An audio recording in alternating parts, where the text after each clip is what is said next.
All right, for folks in the audience, the camera and audio is on. So we'll start in just a couple minutes. Still talking. And the audio does really pick up your voices when you're in the room. Public comments.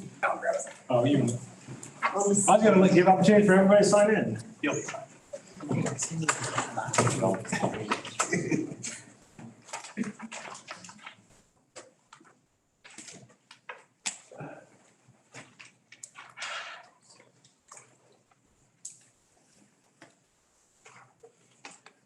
You're doing a wonderful job, John. And we will remove, item number 12 can be removed from altogether.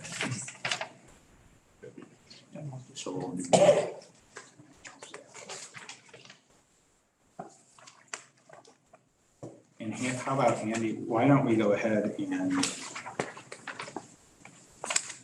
we can actually do, we should move closed session to the end at this point. Okay. We can do that. So then we don't have anything to do after. Where was that at? What number was that? So we'd be, well, I can say, well, we can just, we can talk about it once we Number get 10 is closed session. Yeah.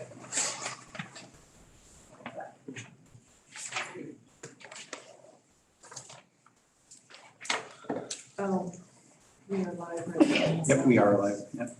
Okay.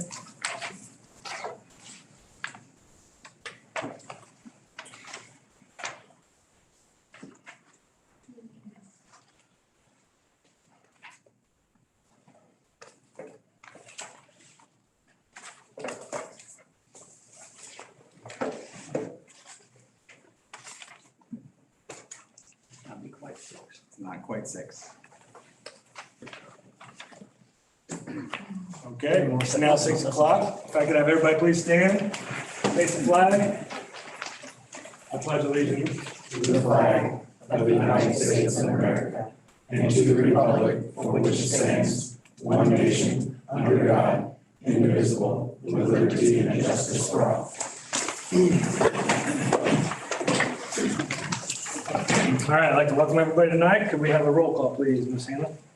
John Brotherton. Here. Mona Johnson. Here. Nikki Pettit. Here. Mitch Wilson. Here. Joe Robinson. Here. Kelly Wilson. Here. Andy Graham. Here. Okay, in front of you is tonight's agenda. We do have a couple changes. I would like to remove item number 12.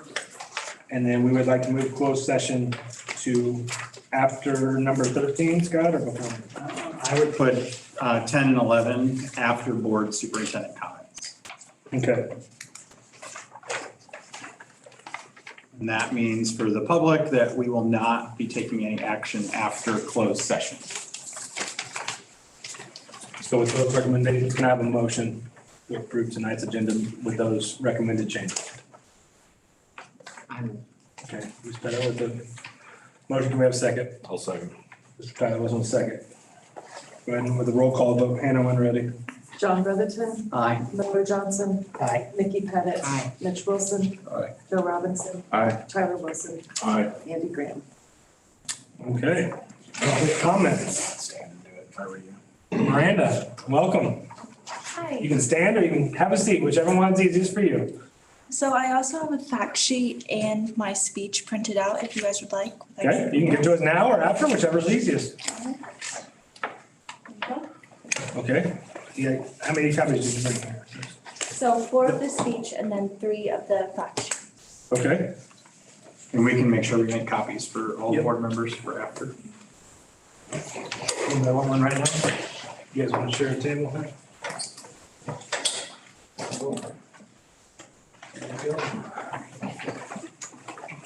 I'm good. Okay. This is your copy. There's that. Tyler, there's There's all of my extra. Okay, that's fine. Here's this guy. I'll just pay real close attention, I'm the better listening than reading, right? I would have handed them out at the end because I know how distracted you guys can be. Okay. All right. Yes, they really. Yeah, there's a lot. All right, the floor is yours. You have 5 minutes, Ms. Reed. Thank you.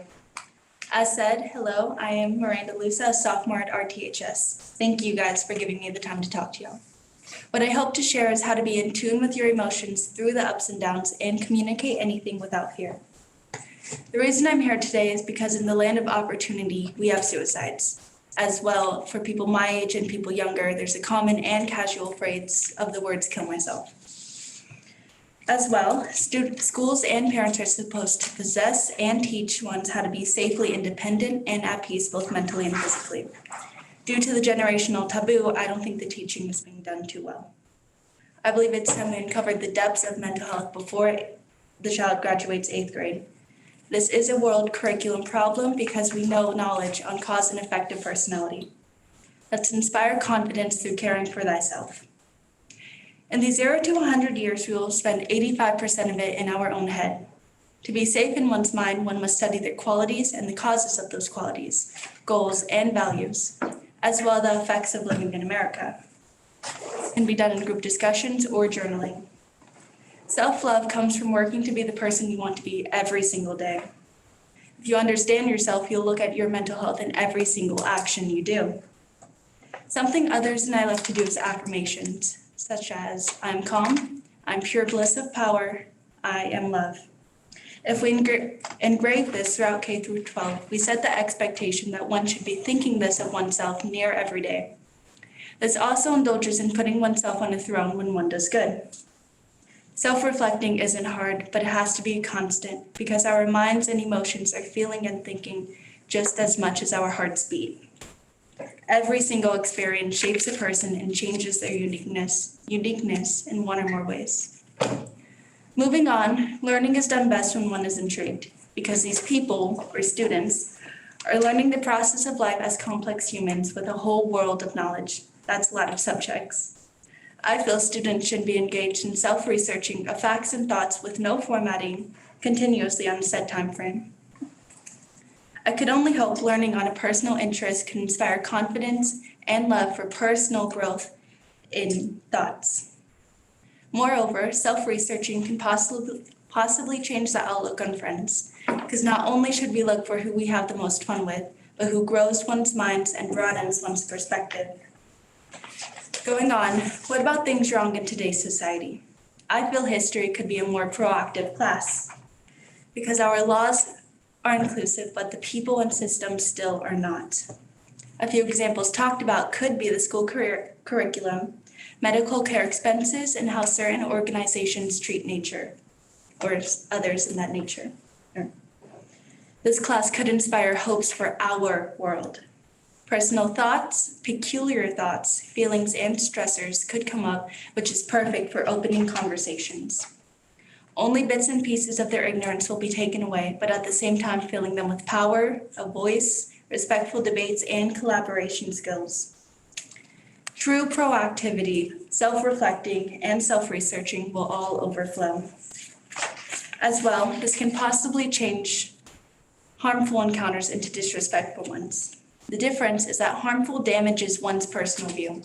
But if one's personal view is knowingly respectful in their own mind, the negative remark is only disrespectful. Up and away, genders have a strict label. Coming to terms with being and or liking more masculine or feminine things when having the opposite genitals, or the same genitals, well, it can be hard for confidence. Furthermore, somewhere in between 2 out of 5 and 1 out of 2 people in the LGBTQ+ community have depression. Everyone has both masculine and feminine attributes. Hence, I feel the differences should be taught to take away the stigma. Back down to the dirt, please. Let's make what and how to react in toxic relationships. Plus, this really can be phones. Play. How to react in a mental and physical crisis, such as panic attacks or gunshots, and the lifelong effects of bullying and assuming. Before 6th grade. 5th, 6th, and 7th grade lines up with maturity, hence really feeling emotions. As well, I mentioned severe physical health or crises due to the feelings one has when ignorant of how to help. As well, another very intense subject is disorders and the symptoms. This could be for everyone, because in 5th grade, I well, all of these subjects could be for everyone to learn. Because in 5th grade, I was given the nickname of the perfect child that stuck with me throughout junior high. In 6th grade, I could have been diagnosed with depression, and this year I learned I've had a disorder since I could remember, and another that developed due to having depression. Thoughts I always had straight A's, was doing 4 sports, and well behaved. Thoughts don't always correlate with actions, and getting caught in autopilot is maybe one of the easiest things to do nowadays. Illness is illness, but one's mental health is not visible before a mental crisis. By the way, I learned about a few disorders at the beginning of sophomore year. Mental health is inseparably fluid with physical health and academic scores. The mentality of eagerness to want to stay in the loop. Drug abuse and gun violence. Letting children go uneducated to the full spectrum of mental health commonizes letting stressors and mental illness symptoms slip away unnoticed. I would like to add that multiple American teachers feel the curriculum is truly strict and that there are little to no directions or lessons on mental health. We know that mental health can be taught, known, and practiced. I also know I did not give many ideas. I don't know how a school can acquire to so many, but I definitely feel things have to change. Maybe the answer to reinstating personal love to our personal contribution to society is to hardwire killing with knowledgeable kindness. I will say it again, mental health is health. It is vital that we understand ourselves and love ourselves so that 1, we have few regrets, and 2, we can all thrive in this complex world. Thank you. Thank you.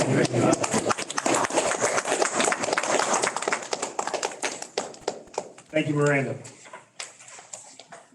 Okay, that concludes public participation.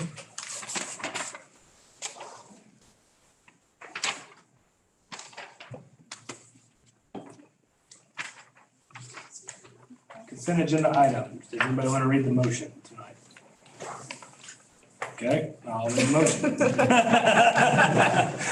I'll make the motion to approve the consent agenda items, including personnel report as submitted with the stipulation that each individual is required to comply with all requirements for new hires as indicated in Illinois statutes and RCS board policy and procedures, including ratification of bills prepaid by a finance manager under board policy 4-50. Could I have a second, please?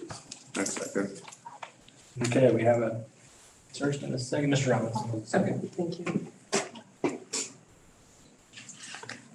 John Brotherton, Aye. Rhoda Johnson, Aye. Nikki Beth Pettit, Aye. Mitch Wilson, Joe Robinson, Aye. Tyler Wilson, Aye. Andy Graham. Aye. Did you throw in her middle name all of a sudden? No, I just Nobody knows. I just stumbled on it. Okay. All right. Thanks, though, for Okay. pointing that out. Just teasing. All right. Can I say something real quick? Yep. Miranda, I just want to thank you for coming in and speaking on that. Having Miranda in class before, and she's normally the quiet kid that doesn't talk a whole lot, and having her older brother in sports just blew me away, you coming in and speaking about that. So I just wanted to thank you. Thank you. Thanks. Thanks, Mitch. Item number 6, elementary school attendance enrollment plan. Okay, so in your board packet, let me see if I can pull this up here. And it's finishing up. I provided the board in the packet with a memo. Oh, it's not going to project nicely. So we are going, we talked earlier this school year about grade level centers reorganizing the elementary schools. At the time, I think it was the December meeting, the decision was basically not to change anything in terms of attendance centers or enrollment and boundaries. What I did talk about at the time, though, is that one of the things that could help us control and help balance class sizes is if we were to apply some type of ability to intra-district transfer of some students who are and typically enrolling well after the school year has started. So that's what this memo is kind of summarizing. So me and my team, we staff the district based on what we project for enrollment. So what we have this year in fourth grade is what we expect next year in fifth grade. It really is that simple. And then we look at how many kids that is at each school, and we determine how many teachers there are. So for fourth and fifth grade, for every 25 students, there should be one teacher. So the challenge we have is that on occasion, not on occasion, every year, there are some occasions that we will exceed that limit. So a school might get 26 or 27 students in a fifth grade class. So what this proposal is saying is that every kid that registers, every family that registers their child on time for school is going to be able to attend the neighborhood school that is based on the existing boundaries. But once we get to a certain point, and we'll determine what that date is, if the class is full based on our enrollment projections, we would, as a district, transfer that student to another school in the district where there is room. So that would have helped us alleviate our crowding in kindergarten this year. And by crowding, I simply mean that the maximum is 20, and we had classes with 22 and 23. Meanwhile, in another building, remember I think we had 11 and 12 in some classes at one point. We would, as a district, provide transportation to that family. We would not split up families. That's another one I want to make. So if kindergarten's full but fourth grade's not, we're going to let the parent take the kindergartner and the fourth grader to the other school, or they could choose to keep them split, but that would be their choice. If we were doing this proposal this year, it would have only affected kindergarten students, a handful of kindergarten students. It would have only affected kindergarten students who registered after after the start of the school year. Exception is Broadmeadow. I think at Broadmeadow we were over on day one in one of those classes. And if that was the case and we're over on day one, and it's everyone who's in there registered prior to the deadline that we have, we would just simply have to deal with the overload like we do right now. But really the way this is an attempt to help us balance the class sizes across the district without disrupting everything. Another layer to this, and I did not put this in here, but one of the other things I'm doing right now with my team to address enrollment, we've talked about East Lawn a lot, is families that have petitioned into East Lawn. We are in the process of informing them that they're not going to be able to stay at East Lawn, that they will likely have to go back to their neighborhood school. And bilingual students whose neighborhood school is Broadmeadow, but currently attend East Lawn, will be transferring to Pleasant Acres, and that is something we talked about earlier in the year also.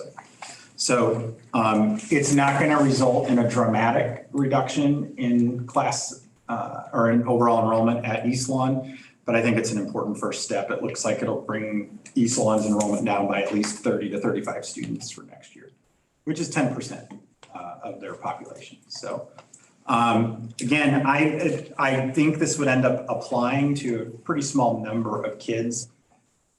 Currently, we do offer, so we had it was probably 2 months ago now, family enroll at Broadmeadow. It was going to push Broadmeadow even higher in kindergarten. So we are already offering parents to attend another school in those cases, but we don't provide transportation. We don't require that the parent accept that offer of a change. So then the next school year, the parent could, the expectation would be that they would go back to their neighborhood school and be back. So it might be a 1 year disruption. We also, I have written in here that at the trimesters, because we don't have quarters anymore in the elementary schools, we go trimesters. At the trimester, if space is available in the neighborhood school, we would transfer the kids back at the trimester. Okay. So this might have a lot of discussion, it might not, I don't know. Well, I just want to make sure I'm clear on a couple points, but make sure that everybody that's sitting out there and listening is clear that the date will be not like a June 1st. The date will be very close to the start of school year. Correct. Correctly after. So the parents that move in over the summer will still have to. Right, so we're gonna do centralized registration again this year. It's been on break for COVID break, got its very own. So we are gonna do centralized registration. It will likely be, so that is usually the last week of July is when we do centralized registration. It will likely be one more week is when that deadline would be. But I also know how many families haven't registered yet at that point that I'm pretty comfortable that anyone who registers before school starts is going to be in their neighborhood. But this will also push parents to register. Yes. And that's beneficial to everyone. It would be very helpful. Transportation, Yeah. staff, everybody. So and then if the chance the kid isn't in a neighborhood school, we will provide that family with transportation if they choose. Yes, if they still qualify for transportation. I want to be clear about that. So there are neighborhoods here. There's an area, you could walk to Northview, East Lawn, Pleasant Acres, and wouldn't need a bus. So it does depend on where you live. All right, well, I just want to make sure the families are clear on what may or may not happen. So I'll give the board members who have kids, I'll give you a call and remind you to register on time. I like that. I had a question. Yes. A student that transfers to another school away from their neighborhood school, let's say that the family determines that they like that school at the end of the year. Will they be given an opportunity to stay in that school? They could petition. Okay. Yes. And I guess my feeling on that is as long as there's space for that child to continue in that school, yes, I would want to be able to do that. But we as it is right now, we look at the petitions annually and we review all of them. So. But yeah, they'll be able to petition to stay. And you're not gonna split up families, so everybody got that. Only if I will not split up The school district will not split them up. some The parents can. Some parents might want to. Right. You know? But we as the school district will not. Yeah, I'm not. Say student A is going here and B is going here. Yeah. And yeah, correct. And the other thing I would say is this is something that the teachers have been asking for a long time. A long time, since I've been here at least. Because it seems like this could actually end up being a pretty easy fix to what can become a difficult problem for the teachers by applying this a little more evenly. But again, we'll reevaluate it next year. If if it doesn't work, we wouldn't continue to do it. So I am presenting this to you. Weirdly, as I was reading through board policy, you technically don't have to approve it, but I think it's probably more appropriate that you approve it to kind of give me your stamp of approval that this can happen. So that's the motion on the table, is that I would move forward with this plan. I can't put a motion on the table, just for the record. Thank you all. Anybody want to make the motion to approve I'll this? make the motion. Okay, Mr. Brotherton with the motion. I'll second. Mr. Wilson with the second. Tyler Wilson with the second. All right, John Brotherton. Aye. Mildred Johnson. Aye. Nikki Pettit. Aye. Mitch Wilson. Aye. Joe Robinson. Aye. Tyler Wilson. Aye. Andy Graham. Aye. All right. Item number 7. So annually, this is the time of year where we have to non-renew some of our current certified staff, which are our teachers. In most years, last year was a similar situation. So we have one employee this year who's being non-renewed. Just want to clarify for the board that this does not mean this employee has done anything wrong. Or that this employee is not performing. There's a situation, there's each one of these when they happen, there just happens to be one this year. Last year, I think we had 4.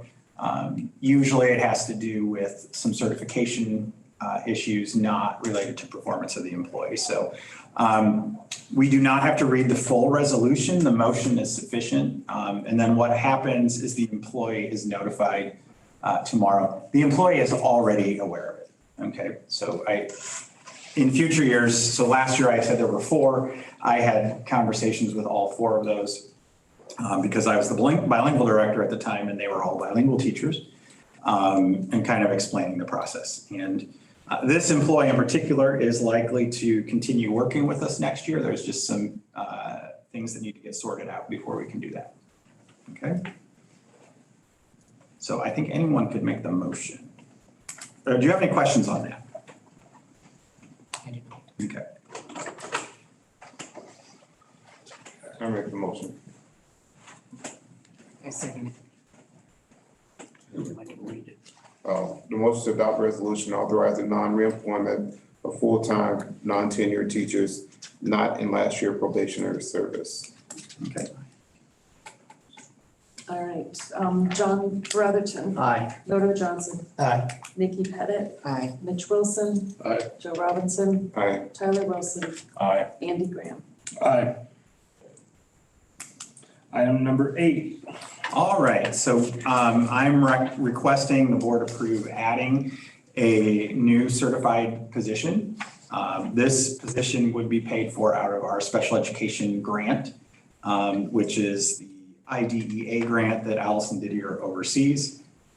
This is a project that Allison has been working on for quite some time. A board certified behavior analyst, in the case of a school, is a very highly specialized teacher who has a lot of additional training in behavior analysis, and that includes behavioral interventions with students. We have a BCBA employed in our district, but she's a teacher and she teaches full-time. And she does the BCBA work for us right now on a stipend basis.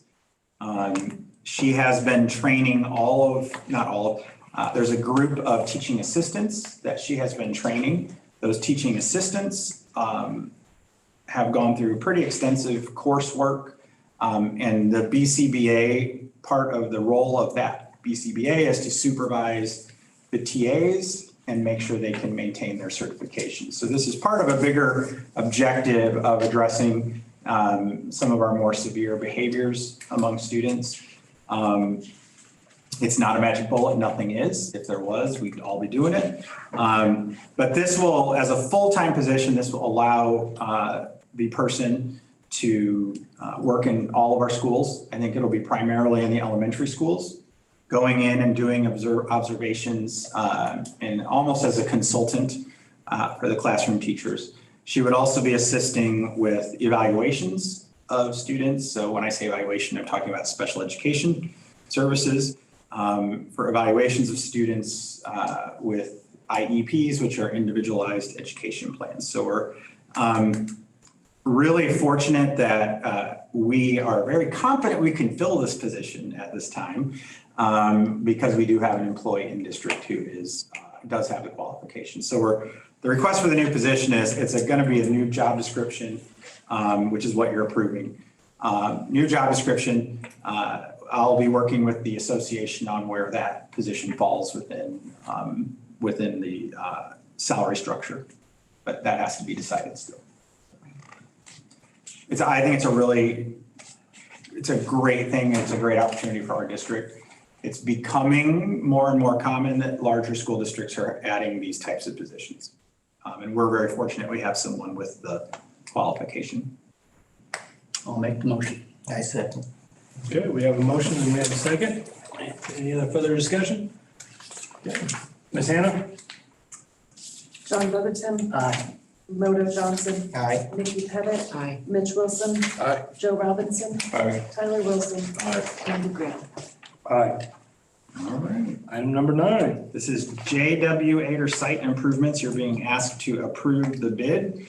And I'll go through this real quick. So VP, who is our architect, he was here on Monday for our pre-bid meeting, which was several weeks ago there. I believe we had 4 vendors who attended that. We had 3 bids submitted on Monday. And that is a open to the public process. Each of the contractors was present during that bid opening. The recommendation for the final bid is for Concrete Inc. of Thomasboro. They were the low bidder. Their bid came in at $584,650. The next closest bid was Open Road Paving, which was $630,000. Our initial estimate on this project in November was $350,000. So we are quite a bit higher. So I asked our architect for clarification and he said, well, it wasn't 350, it's really 410 because we have to include the contingencies. But as we were doing the site plans, there was additional drainage that needed to be done as we worked with the city. So there were some additional costs in the drainage. We also added 13 additional parking spots that were not in the architect's original plan.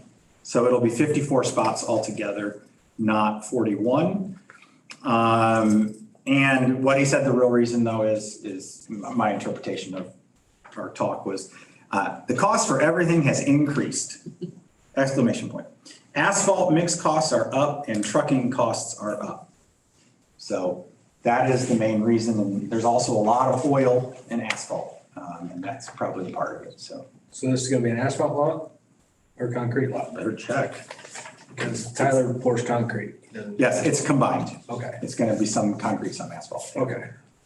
And we're also, a couple other things, because I mentioned this at the last meeting, once we have this parking lot in and done, that'll give us the flexibility to move forward with the village, hopefully on some improvements. The village isn't ready to share anything publicly yet because it's all, very beginning stages to address the traffic flow in front of Ader.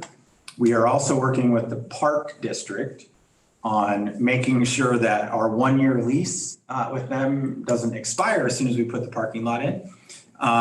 Although, as long as we can use the parking lot, that's really the issue there. But so we're working on the leasing agreement with them. And we're also working with them on some lighting changes out there so that we can control the lighting in the parking lot and we don't have to go through the Park District to do that. So, all right. Any questions on this?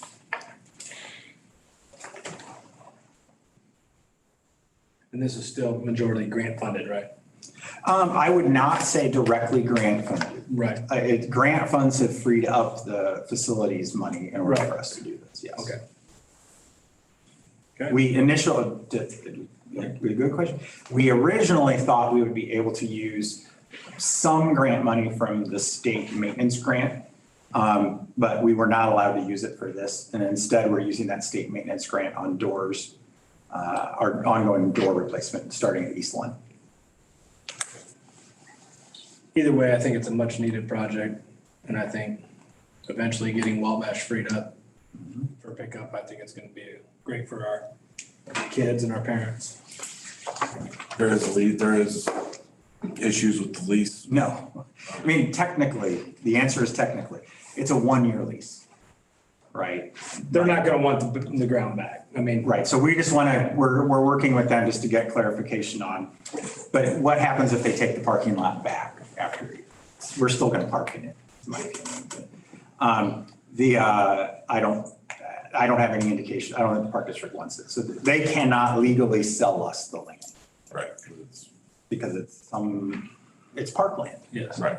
It's very difficult to get rid of. And obviously, this will be used by Wabash Park. And we know that, and I think that's a benefit to the whole community. I know when there's events at Wabash, I mean, people may still do it, but people pull off, park in the grass and are all over the place in the park. So. Did we have any further questions or comments about this project? I'll make the motion. Okay, Mr.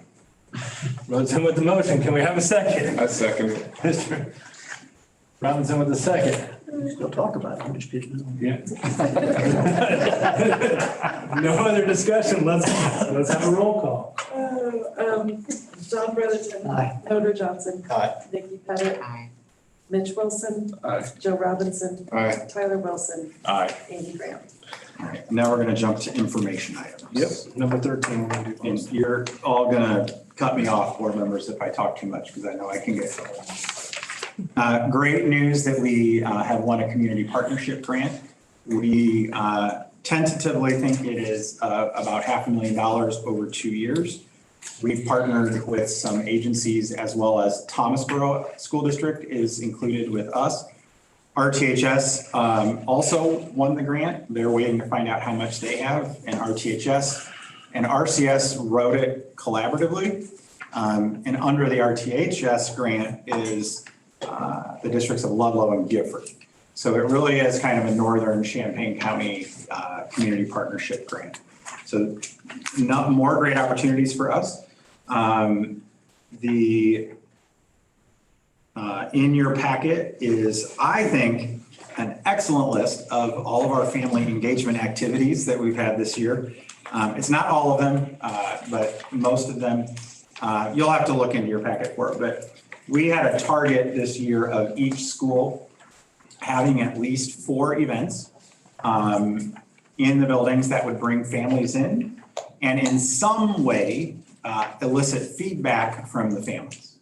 So it wasn't enough just to come in and have, meet your teacher. There's got to be more to it. There's got to be an engagement component with the families. And we've exceeded that goal. You will also see in there that we're starting to do more community-wide participation, parades, trunk or treat, those kinds of things. That was a cold night. That was a cold night, yes. I will say that it's been great with our after-school grants, and including Dream. And I know you're not here probably representing Dream, but Sam Hall's in the audience. Dream, with those after-school grants, there's additional requirements to have family events.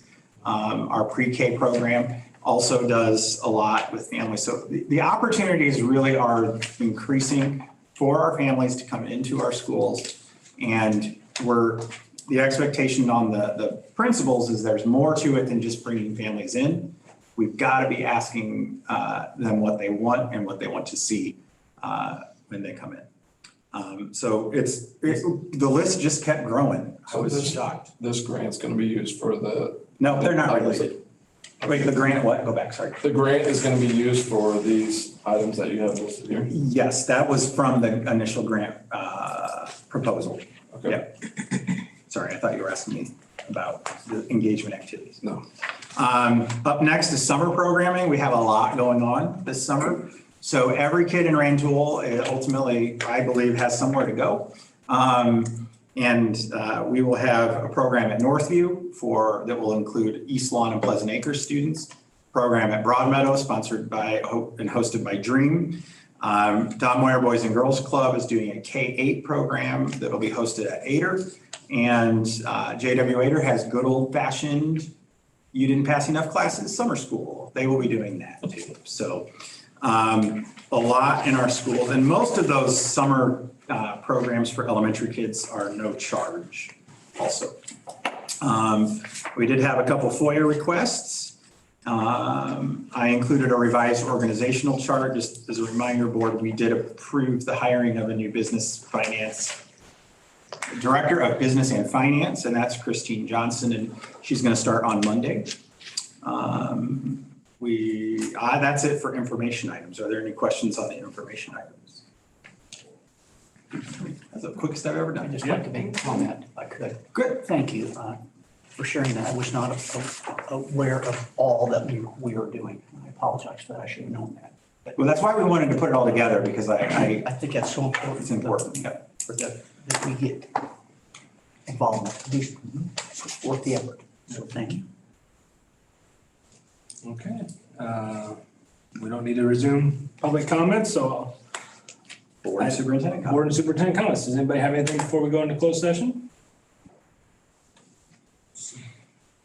I just have, go ahead. You go first. I just got one thing, and it goes along with what Scott just got done talking about is, when I got on this board, I said community involvement, community engagement, and parent engagement was a big topic for me. And, I appreciate Scott putting that list together, but I just want to let you guys know I've asked a couple individuals in the community to think about it, and I will bring it forward if here in time being, but we really need to continue on that, and we need to get the parents that aren't being engaged through the opportunities. We need to try to hold their hands and get them involved some way, because I think once they get involved, they'll be hooked and they'll stay involved. So I've had a couple individuals that have come to us with other concerns quite frequently before. I've asked them if they would help lead up a steering committee of sorts or a task force or whatever. And if that comes to some fruition, then we will be looking to move forward with the help of Dr. Woods, and because that is key. We want people to be, now that COVID's on its way out, we want to get the community and the parents more involved with our school district kids and in our district. So be looking for that in the months to come, because I feel important that if everybody has a hand in it, we're all going to get better for it. So that's all I have. Okay. I just wanted to comment again on Miranda's speech that she gave. I know mental health is probably touched upon in health classes, at the junior high and high school level, but I think one idea would be to maybe expand on that unit, make that unit longer, that would be a curriculum thing, but and then look at different content, and incorporate some of the things that she said, and she had some great pieces of information in there as well. So And Miranda and I have been emailing because she has been asking me a lot of questions about what we do already. So I've been giving that to her as we've been going on. She's been doing great with that, asking lots of tough questions, which is good. that's good. And I know through COVID and everybody being at home and things, mental health became a bigger topic than here recently. So some of you may know, a couple weeks ago, I was offered and accepted a teaching position at Arthur Lovington Atwood Hammond High School and coaching. So I will be leaving Rain Tool at the end of this school year. And at the end of this meeting, we'll turn in my resignation letter from the school board. It's been a good 10 years. It's been good to serve on this board and to learn more of the ins and outs of how a school district works. So I just want to thank you guys. Thanks to the voters in Rain Tool and all the athletes and parents that have supported me throughout the last 10 years. I do, however, think that we have two groups of people in this community, one group that really values education, another group that maybe doesn't value education so much. And I think that if both of those groups can somehow work together on what's best for kids, then I think you'll see a big improvement in our schools. So I think it's starting to maybe get there a little bit, but I think both sides have to really work on what's best for our kids. And so, again, I thank you. But unfortunately, this will be my last meeting.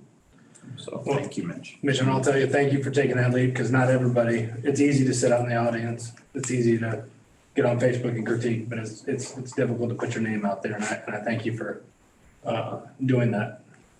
Whether it's only a year, but still, thanks for doing that, and I appreciate that.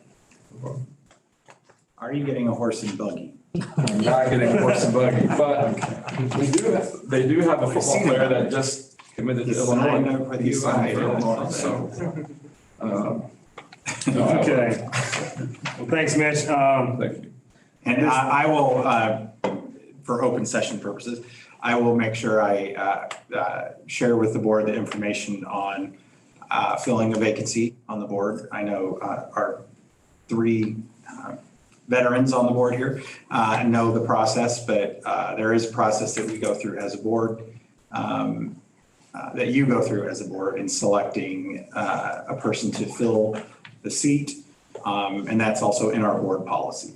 So I'll share that information with you, and we will start to put that information out to the public as to how they would express interest in serving the remainder of, I have to remember, it's not the remainder of the term, if I recall correctly, Yeah, it's up until the next election. So it'll be till next spring. Yeah. And I believe, if I remember correctly, and John or Joe correct me, I think we have 60 days to fill the spot. So we'll have some nights where we'll do interviews and we'll have some nights where we'll talk about it. So it's not something we can push off too far because that's not a real long term that. We hold interviews or we? Well, you don't have to come, but it'll be a board meeting. Okay. It'll be a board meeting and we'll go directly into closed session. So, Yeah, the interviews happen in closed session. yes, interviews happen in closed session, but it'll be a public meeting of the board. And I can share the basic requirements because I did look this up. You have to be 18 years old, which makes sense because you also have to be registered to vote.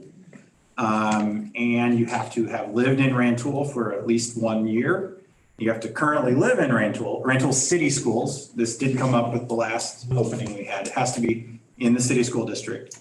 And there are some criminal background check requirements also, but I don't know how often that comes up. Yep. So We'll make sure all the criteria is met before we select anybody to interview. So if they're not eligible, then we won't interview. So, okay, item number 10. We're going back to item number 10 now to go into closed session. I'm just guessing I'm the one to read the closed session. So I'm the president. And all you have to do is say a motion to go into closed session for employment. Yeah, we're going into closed session to discuss employment. So can I have a motion? All right, I made the motion to go into closed. Can I have a second? I'll second. Tyler Wilson with a second. Roll call vote, please. John Brotherton. Aye. Noto Johnson. Aye. Nikki Pettit. Aye. Mitch Wilson. Aye. Joe Robinson. Aye. Tyler Wilson. Aye. Andy Graham. All right, and I am gonna turn off the camera for good, just so the public knows, because we will come out of closed session and we go back into open session and we end the meeting, but none of that is anything other than procedural. So we will, for all intents and purposes, end the public meeting now.